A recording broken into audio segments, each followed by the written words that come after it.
In this video, I'll be showing you how to make home screen auto rotate on Android phone. It's a very simple method, so if you find this video helpful, be sure to drop a like and subscribe.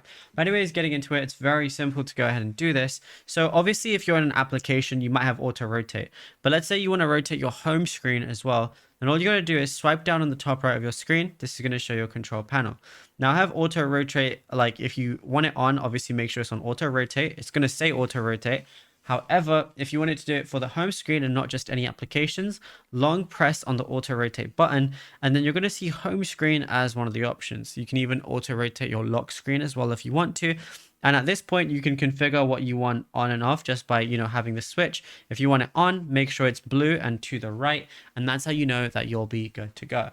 And anytime you want to turn it off, you can turn it off as well if you want to, just for the home screen or anything like that too. And yeah, it's as simple as that. There is nothing else to it. Now, if you found this video helpful, be sure to drop a like and subscribe and check out all our other tutorials that we've been posting on the channel as well.